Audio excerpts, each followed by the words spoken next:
அப்பா பத்தி விஜயா கிட்ட ரோகிணி சொன்ன வார்த்தை, உண்மையை கண்டுபிடித்த மீனா, முத்து இப்படி செஞ்சுட்டாரே அப்படிங்கிற மாதிரியான விஷயங்கள் தான் இன்னைக்கான சிறகடிக்கு ஆசை சீரியல் எபிசோட்ல வந்துட்டு நடந்துச்சு.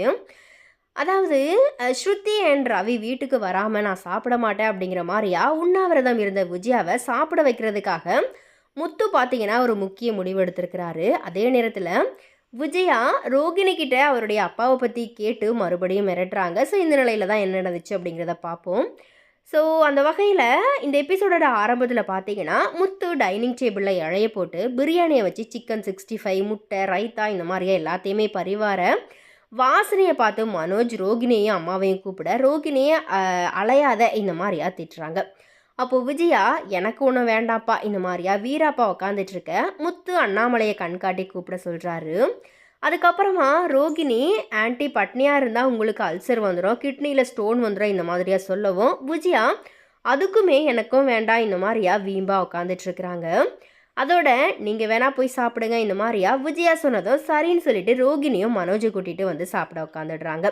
அதுக்கு முத்து இது ஒன்றும் சாதாரண பிரியாணிலாம் கிடையாது, பிரசாதம், என்னுடைய முஸ்லீம் ஃப்ரெண்டு வீட்டில் நோன்பு இருக்கிறாங்க, அதுக்காக சாமிக்கு படையல் வச்சு என்கிட்ட கொடுத்துருக்குறாங்க, இதை எல்லாரும் ஒன்றா உட்காந்து சாப்பிட்டு ஒரு விஷயத்த வேணும்னு வேண்டுனா அது கண்டிப்பாக நடக்குமா, குறிப்பாக பிரிஞ்சு போனவங்க திரும்பவும் வீடு வந்து சேர்ந்துடுவாங்கன்னு சொன்னதும் விஜயா சரி என்னோட பிள்ளைக்காக நான் இதை சாப்பிட வரேன், அவன் இந்த வீட்டுக்கு வரணும் அப்படிங்கிற மாதிரியா சொல்லி சாப்பிட உட்காடுறாங்க. அதுக்கப்புறமா பிரியாணியை ருசித்து சாப்பிட அண்ணாமலை அதை பார்த்து கிண்டல் பண்ண அதுக்கு விஜயா நான் ஒன்றும் பசிக்காக சாப்பிடலை, என் பிள்ளை வரணும் அப்படிங்கிறதுக்காகத்தான் சாப்பிட்றேன் அப்படிங்கிற மாதிரியா சமாளிக்கிறாங்க. அதுக்கப்புறமா மனோஜ் பிரியாணி சூப்பராக இருக்குது இந்த மாதிரியா சொல்ல அதுக்கு முத்து இதுக்கு தேவையான பொருட்களை எல்லாமே வெளிநாட்டிலேருந்து வர வச்சு செஞ்சுருக்காங்க இந்த மாதிரியா சொல்ல விஜயாவுக்கு ரோகிணியோட அப்பா ஞாபகம் வந்துடுது.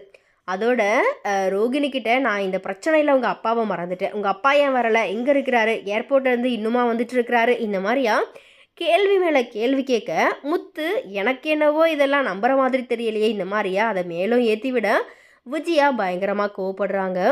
அதுக்கு அண்ணாமலை இப்போ எதுக்கு இதெல்லாம், முதல்ல சாப்பிடு இந்த மாதிரியா சாப்பிட வைக்கிறாரு.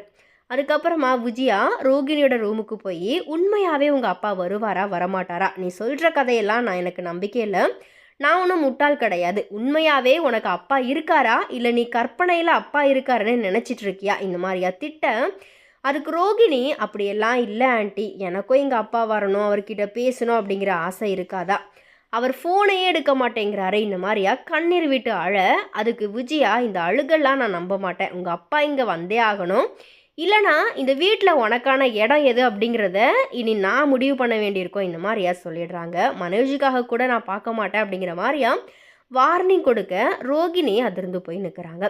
அடுத்ததான் முத்து ரூம்குள்ளே இருக்க மீனா ஜீரக தண்ணி கொடுத்துக்கிட்டு பிரியாணி பற்றி நோண்டி நோண்டி கேட்டுக்கிட்டு இருக்க அதுக்கு முத்து அம்மாவை சாப்பிட வைக்கணும் அப்படிங்கிறதுக்காகத்தான் நான் கடையில் பிரியாணி வாங்கிட்டு வந்தேன் இந்த மாதிரியா உண்மையை ஒத்துக்கிறாரு. அதுக்கு மீனா உங்கள் அம்மா உங்களை ஒரு தடவை கூட பிள்ளையா பார்த்ததே கிடையாது, ஆனால் நீங்கள் அவங்கள சாப்பிட வைக்கிறதுக்காக என்னெல்லாம் வேலை பார்த்துருக்கீங்க இந்த மாதிரியா சொல்ல அதுக்கு முத்து எனக்கு வாய் சோறு தந்தது என்னோட அம்மா தானே இந்த மாதிரியா சென்டிமெண்ட்டாக பேசுகிறாரு.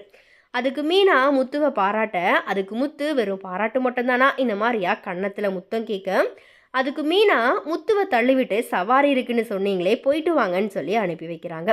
அதுக்கப்புறமா முத்து கிளம்பி போக முத்துவை பார்த்து சிரிக்கிறாங்க மீனா.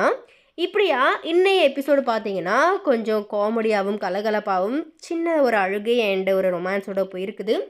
ஸோ எனவே இது குறித்த உங்களுடைய கருத்துக்களை மறக்காம கமெண்ட்ஸில் பதிவு பண்ணுங்கள்.